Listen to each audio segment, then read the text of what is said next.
Welcome back to This Week at the Chamber, giving you the top 4 things that you need to know going into this week. Hello. Good morning. Good morning. I've got Amy with me. Amy, welcome. Thank you. Lloyd's behind the camera, making us look good, making all the things pop up on the screen when they need to. And let's jump right in.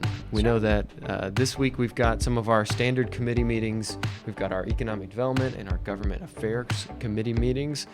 I think this chamber's at its best whenever we continue to get people to the table and talk about opportunities and challenges. This week is another example of that. We do it with our board meetings. We do it with our committee meetings.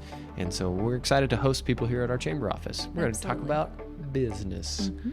That's what we're going to do. And then after that, we've got ribbon cuttings. Yeah. We haven't had one in a while. Yeah. So it's good to be back with a ribbon cutting. Yeah. Ready to get into the full swing of things here at summer. You know, the summer vacation is on for all the kids and the weather has been really beautiful. So we're going to cut the ribbon for Neno's place on Tuesday at 10:30 a.m. So come on down and help welcome them to the chamber and try out some of their breakfast offerings and see what their menu has to offer for the whole day. Yep. So downtown Harrison, it's a coffee bar, a wine bar.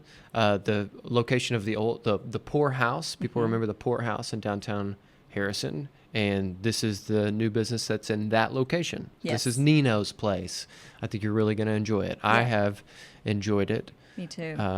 Both as an afternoon place to find a coffee or a beverage or a snack, and also during Music on the Square. You know, they block off that side of the square that's where the trailer sets up for the stage and all the seating, and Neno's place is the place to go when you're right there on that side. And if you can't join us for the ribbon cutting, from what I understand, they're going to be celebrating all day. There's going to be music that evening provided by James White. So it's going to be a really nice day. So go check it out. I mean, they've got breakfast, they've got brunch, they've got lunch, they've got dinner, and then they've got, some refreshing drinks as well to choose from. So go visit.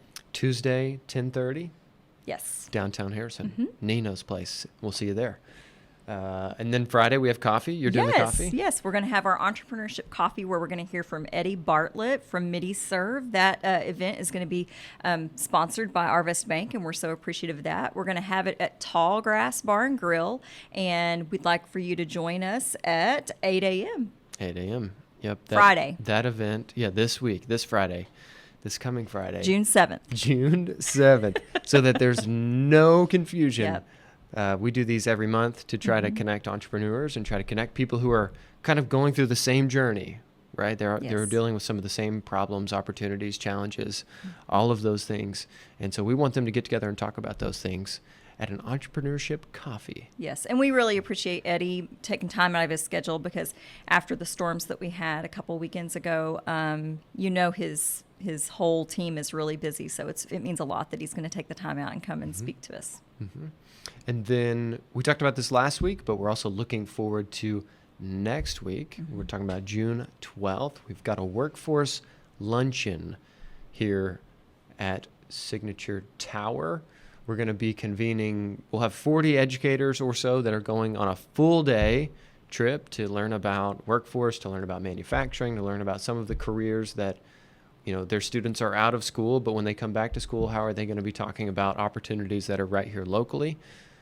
They'll be going all day, but we're inviting the business community to join us at lunch, because the main goal is to connect business and education. Yes. And so we want to be sparking some of those conversations. June 12th, 11 a.m.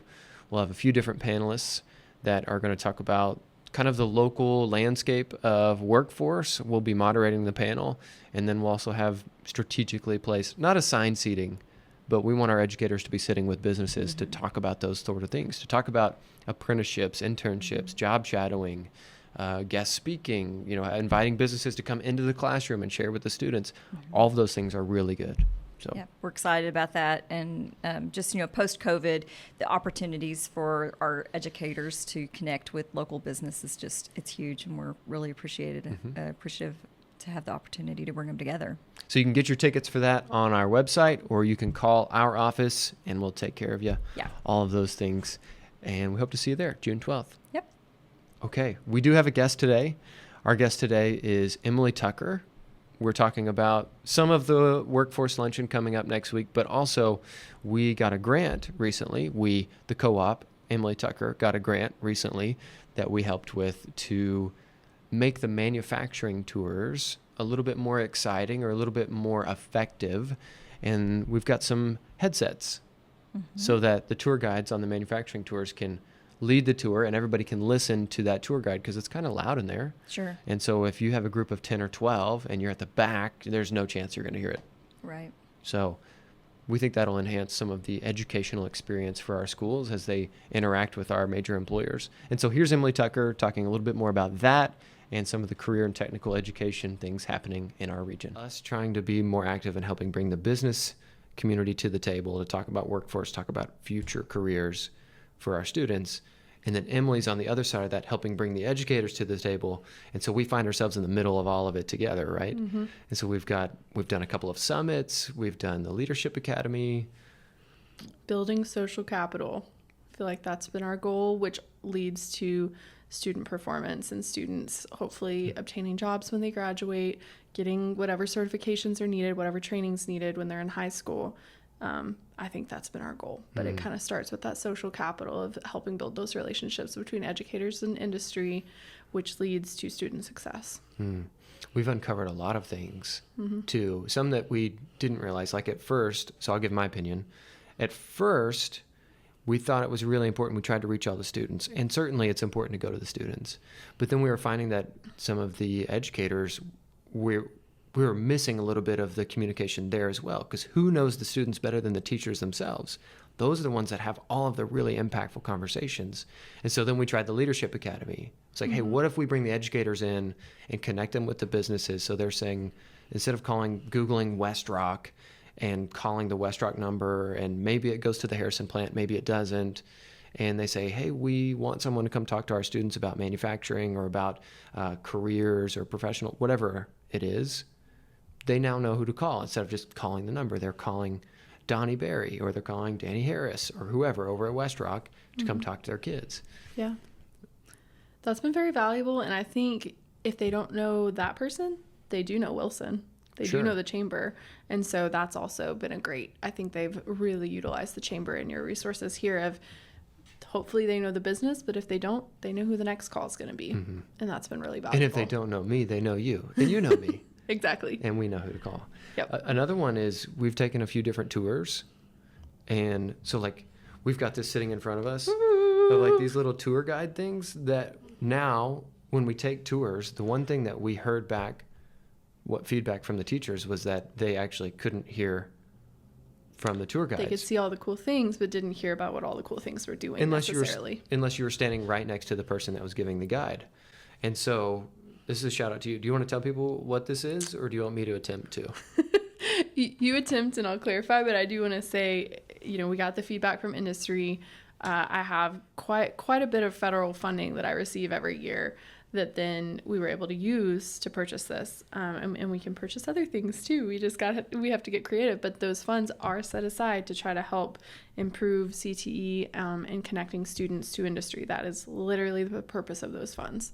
And so I will let you go into a little bit more about. So if you're watching, you can see what I'm holding, but if you're listening, I'm holding a receiver and a microphone, like a lapel mic of some sort that you would wear like a tour guide would. Like if you're on a tour bus, they're going to wear these things. And what it'll do is we have 20 of these receivers that have earpieces that are going to attach to them. So our educators, our students, whenever they're going through a place like West Rock or Wabash where it's kind of loud, they need hearing protection still, but they can wear the earplugs and then loop this earpiece around it. And the tour guide at the front, whoever's giving the tour, can not scream at the top of their lungs or not have to be standing 5 feet from you to tell you about what you're seeing, about the manufacturing process or about how the employee culture is there or anything else that someone might share on a tour. Everybody will be tuned into the same frequency for up to 20 people. And we're going to be able to hear things. It's going to be exciting. I mean, I've taken quite a few tours and I learned something new every time. For sure. I think if I just had something to hear properly, I would... Not that I would retain more. it. I don't know if I'd retain it all, but I'd retain more because Sure. I heard it. Yes. Like- Yes. If you can't hear it, you can't retain it. Yeah. Yeah. It's pretty exciting. I'm hoping that it helps our educators learn more about our industries. And I hope our industries utilize it. And if there's other things out there that you're like, hey, man, this would really be a great way for me to connect with educators, but here's this barrier. I'd love to know about those barriers and work to try to use those funds in a way that they're intended to be used, which is to connect students to industry. Yeah. So that's exciting. So I would say thank you. Yeah. Well, thank Just you. on behalf of like the business community. And then also I'm going to find an excuse to get to wear one of these. Heck yeah. I really am going to refrain from trying to be on the mic, but I would also find that to be fun.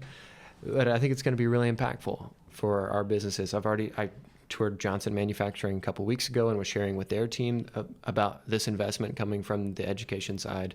They were excited. Wabash is excited. I think everybody will be, that it's going to elevate their tour game to the next level. And we're going to be able to hear all the things. Well, So it's special. it's exciting. I'm glad we as educators are finally able to kind of put our money where our mouths are, whereas industry's kind of done their part. Hopefully this is us doing our part.